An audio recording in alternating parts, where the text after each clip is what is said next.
Lauro tocou o sino e dirigiu-se à rede onde Carlos continuava lendo os originais do livro a ser lançado. O almoço será servido. Conhecerá meus filhos, chegaram há pouco. Como você, reclamaram das condições precárias da estrada. Na sala de estar, as apresentações foram feitas e Dona Tininha apareceu com aperitivos e tira-gostos. A nossa saúde, disse o professor, erguendo em brinde o cálice preso à mão direita. Ao sucesso de O Polvo, retrucou Carlos. Marina, filha dos donos do sítio, virou-se para o rapaz e comentou. Fiquei sabendo que desde a chegada ao sítio não fez outra coisa que não fosse ler os originais desse livro. Desculpe-me, longe de mim censurá-lo, mas não renuncio a me entregar a este maravilhoso sábado ensolarado na montanha, para me ocupar com qualquer leitura, por melhor que seja. Disseram-lhe que temos algumas trilhas para percorrer e oxigenar os pulmões com o ar impregnado com o cheiro de mato? Ela provou o drink, pegou com o palito a isca de filé, levando-a à boca. Juntou os cabelos com a mão esquerda, ajeitando-os por trás do pescoço, e sentenciou de forma a não dar oportunidade de ser contestada. Após o almoço, vou levá-lo à cascata. Já lhe falaram dela? O rapaz balançou a cabeça negativamente e a jovem prosseguiu. Meus pais não têm sensibilidade para as dádivas da natureza. A vontade que se tem é de permanecer o resto da vida naquele local. Deitar, ouvindo o ruído da água projetar-se incessantemente, da altura de 10 metros até encontrar o leito do rio. Sentir o sol aquecer o corpo em vários pontos, depois de ultrapassar as folhagens das árvores. Fechar os olhos e deixar o canto dos pássaros inundar todo o ser. E há quem fique alheio a tal paraíso e mergulhe nas histórias inventadas, melosas, raivosas ou dramáticas e perpetuadas em um momento de devaneio do escritor. Carlos não pode deixar de fazer analogia com o romance que estava lendo. A descrição da trilha do sítio feita por Marina lembrava a descrição da trilha da floresta feita pelo professor. Lauro, Tininha e Sérgio, irmão de Marina, colocaram os cálices na mesa e aplaudiram. Sérgio falou em tom de gozação. Pai, sua filha acabou de recitar uma página literária. Ela nega, mas herdou a veia literária. Não sei se sua ou da mamãe. Mamãe é uma escritora enrustida. Ou, quem sabe, poetisa? Se bem que as mulheres não aceitam mais serem chamadas assim, querem ser intituladas poetas, como os homens. Desde que Marina começara a falar, Carlos sentia-se como se uma força o impelisse a ficar com os sentidos voltados para ela, preso às suas palavras e aos seus encantos. Era uma morena muito interessante.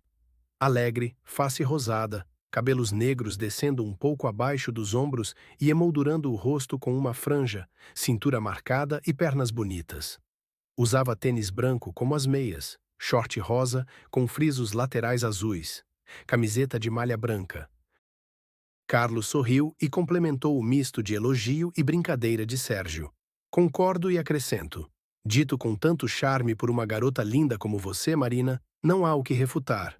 Tinha sido um comentário espontâneo e Carlos, quando deu por si, achou que havia se excedido. Dona Tininha piscou o olho para o marido e deu um sorriso malicioso. O professor apertou os lábios, passou a mão nos ombros do aluno e disse num tom que o deixou mais à vontade. É gratificante ouvir elogios aos filhos. E mudando de assunto, em que ponto está na leitura do livro? Otávio acabou de romper com Afonso após depor no inquérito administrativo do Ministério. A propósito, que metamorfose sofreu Afonso? De ativista de esquerda, revoltado com as injustiças sociais, a corrupto. Tudo o que condenou na juventude passou a praticar na primeira oportunidade que lhe apareceu. O senhor se inspirou em alguém em particular? Não, em absoluto. Nós não devemos passar pela vida como meros figurantes, precisamos observá-la com atenção, avaliá-la, analisar o comportamento das pessoas, individualmente e também dos grupos a que elas pertencem. Nas 2 últimas décadas, não sei qual o motivo, tenho sido impulsionado com mais força nesse sentido. E um dos grupos que me chamou a atenção foi o dos contestadores. Normalmente, os componentes são pessoas de tendência de esquerda. Estou usando um rótulo para simplificar a explanação, apesar de ser avesso a rótulos. Entretanto, em tal grupo, há diversos matizes. tomou de um gole, comeu um tira-gosto, usando de toda a experiência adquirida nas salas de aula no sentido de prender a atenção, e prosseguiu. Afonso pertence ao grupo que, na realidade, sente inveja daqueles que possuem um padrão de vida mais elevado. A bandeira vermelha é apenas máscara. Essas pessoas, quando conseguem a oportunidade de subir na vida, não excluem os caminhos criminosos. O que elas querem é muito dinheiro e da maneira mais fácil possível. Marina levantou o braço direito com a mão espalmada e disse: Espere aí, pai. Nem todos são assim. Há pessoas íntegras e cônscias com relação às suas convicções ideológicas. Concordo. Não se esqueça de que falei sobre os vários matizes da esquerda. Outra vez o rótulo. Não conseguimos nos livrar dele. Mas não tenho dúvida de que existe a turma da qual Afonso é um lídimo representante. Apenas esperam a chance de participar das falcatruas que tanto condenam. Há outros grupos, com pessoas que, com toda certeza, não seguiriam o caminho tomado por Afonso. Há, ainda, o grupo que sofreu doutrinação. Seus componentes costumavam não se envolver com nada que se oponha àquilo que foi ministrado propositadamente. Carlos posicionou-se. Não quero criar polêmica, mas há algo emblemático: o Muro de Berlim. Se o comunismo agradasse ao povo que vive sob o seu regime, o muro não seria necessário, ninguém iria querer fugir para o lado capitalista. Esse é um argumento infalível, concordou Lauro. Dona Tininha interrompeu. Passemos à sala de jantar. Após o almoço, Marina não deu oportunidade para Carlos voltar ao livro, levou-o para os lados da cachoeira. Subiram o morro com o gato Bira, ora na frente de Marina, ora seguindo-a. Carlos encerrava a fila. O caminho fez o rapaz lembrar-se novamente da trilha percorrida por Otávio e Bárbara na floresta, é evidente, guardadas as devidas proporções, pois Marina já havia comentado que fariam um percurso de apenas 10 minutos. Chegaram ao local da cachoeira e sentaram-se na grama, próximo ao caramanchão e em frente à queda d'água. Do ponto onde estavam, viam a água derramar-se pedra abaixo até precipitar-se em queda vertical de uma altura de 10 metros. Estavam exatamente no nível onde a queda termina. Marina deitou-se com as mãos servindo de apoio para a cabeça, fechou os olhos e balbuciou. Se existe o paraíso, deve ser assim. Carlos afastou-se, a moça abriu os olhos e observou-o. Tinha estatura mediana e não era do tipo arrumadinho, ao contrário, o cabelo estava em desalinho e a barba mostrava-se irregular. Dava a impressão de que só a aparava uma vez por semana. Usava bermuda cargo, caque, comprida além da conta e larga. Camisa de malha vinho, igualmente comprida e para fora da bermuda.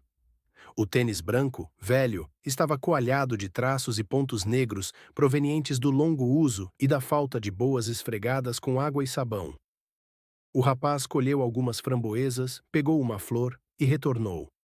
Prepare a mão. Marina sentou-se, abriu a mão esquerda em concha e Carlos depositou com cuidado as frescas e maduras framboesas. Bira a tudo observava. A garota começou a saborear a fruta em silêncio. O rapaz sentou-se ao lado dela e permaneceu admirando-a. Quando Marina acabou de comer as framboesas, Carlos aproximou-se e prendeu a flor, que havia colhido, nos seus cabelos negros. Com a flor na cabeça, o quadro do paraíso a que se referiu fica completo. Você está encarnando a deusa que faltava.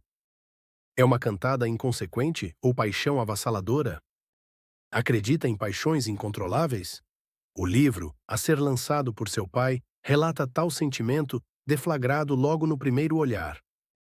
Na ficção tudo pode acontecer, depende apenas da imaginação do escritor. Excluindo as tramas desvairadas, sem qualquer compromisso com a racionalidade, as histórias dos grandes criadores, como seu pai, apesar de inventadas, têm paralelo na vida real. A elaboração cuidadosa dos personagens e as tramas bem conduzidas têm, sim, interação com a realidade. É claro que me refiro aos grandes escritores. Tem razão, disse Marina, disposta a mudar o rumo da conversa. No entanto, não me respondeu. É uma cantada inconsequente ou paixão avassaladora? Carlos achou muita graça na pergunta tão incisiva, chegou a gargalhar. Nem uma coisa nem outra, foi um reconhecimento à sua beleza. Ao ouvir o galanteio, ela foi quem gargalhou. Não precisa dizer mais nada, é cantada mesmo.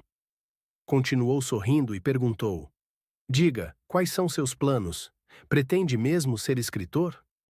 É a minha paixão, mas não funciona como profissão. Sei que preciso ter uma profissão de fato. O caminho como escritor vai ser árduo e necessitarei subsistir.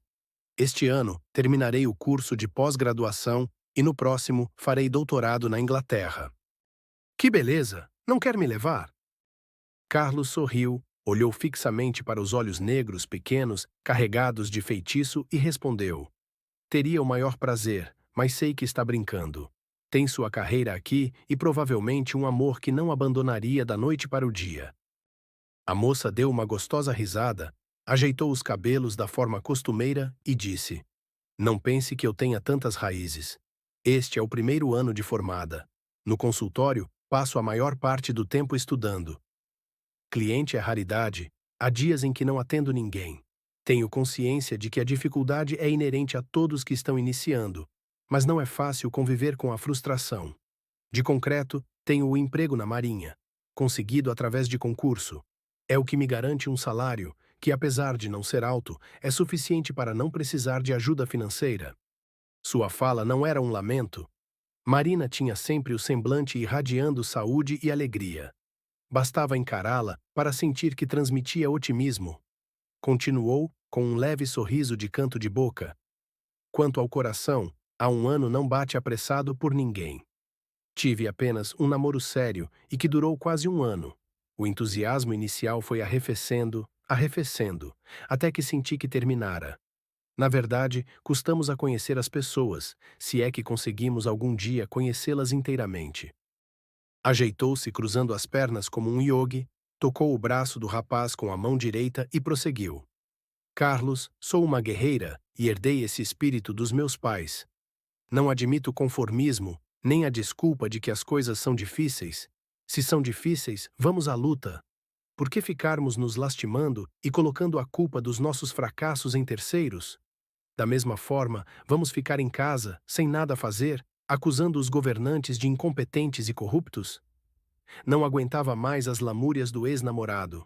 Tudo era desculpa para ficar estático. Reconheço ser um rapaz de bom caráter, mas já imaginou conviver com alguém que se lastima a todo o momento?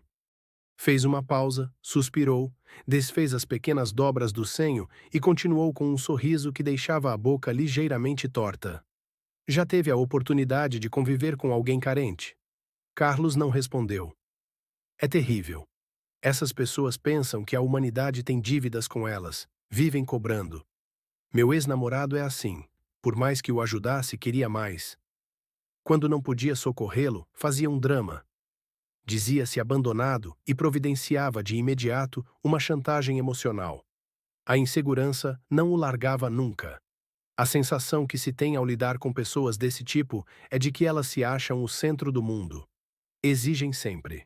Se alguém que as cerca, por um motivo qualquer, não as atende, esquecem tudo o que já foi feito, tornam-se inimigas. Bem entendido, inimigas temporárias, tendo em vista que voltarão a recorrer tão logo precisem. Não assumem a responsabilidade pelos fracassos, vivem inventando bodes expiatórios. Foi uma experiência bastante desagradável. Depois que terminei com o relacionamento, fiquei mais cuidadosa, não me liguei a ninguém. Estou bem assim, sozinha. Em suma, está com medo de amar. Não deixa também de ser uma forma explícita de insegurança. Não existe um único ser em todo o mundo que não sinta insegurança. O problema existe quando a insegurança ultrapassa os limites da normalidade. Além do mais, eu não disse que estava bloqueada ao amor, apenas mais cautelosa. Os dois ficaram em silêncio por algum tempo, como se estivessem temerosos com o que pudessem falar. Até que Marina, com o gato Bira esfregando o corpo na sua perna, disse baixinho: Vou com meu irmão Sérgio, ao centro da cidade. Já conhece? Carlos demonstrou com um gesto que não conhecia. Por que não vem conosco? Vai adorar. A cidade cresceu rapidamente, ficará espantado com o movimento de carros. Os shoppings ficam fervilhando. O rapaz enfrentou uma difícil decisão. De um lado, o prazer da leitura e o compromisso com o professor e ídolo, do outro, o feitiço de uma encantadora morena. Confesso que quase respondi que iria com vocês, mas se me deixasse levar pelo impulso, não terminaria o livro do seu pai neste final de semana. Vou fazer uma sugestão. Deixe seu contato e a procurarei. Marina sorriu e respondeu: Registre o número do meu celular no seu smartphone. Quando não estiver compromissado com originais de livros, faça contato. Vamos marcar um programa, desde que não seja para ler manuscritos. Assumo o compromisso. Nada de livros ou manuscritos. Tranquilizou-a. Antes de descerem a trilha, Marina pegou no arbusto, junto ao chão, uma folha de taioba. Deu-lhe um formato côncavo, como se fosse uma concha. Deixou a água que escorria de uma nascente encher aquele espaço e ofereceu ao rapaz. Beba, isto sim é pureza. Sinta a frescura. Quase gelada. Bira também aproveitou a água pura. Enquanto a moça preenchia a concha da taioba, o gato bebia na poça existente abaixo do cano, colocado estrategicamente pelo misto de jardineiro e caseiro. Como não poderia deixar de ser, saiu balançando as patas que haviam ficado molhadas. Carlos perguntou: Seu pai comentou que existe verdadeira paixão entre você e o Bira, e que há uma história interessante relacionada ao gato. Qual é a história? Diria que, entre mim e o Bira, há amor mesmo. Agora, a história dele é mais trágica do que interessante.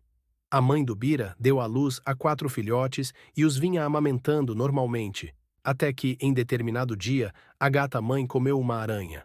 Dessas que aparecem nas casas, só que era venenosa e, como consequência, ela e os 3 filhotes, que mamaram em seguida, morreram. Sobrou o Bira, que não havia mamado.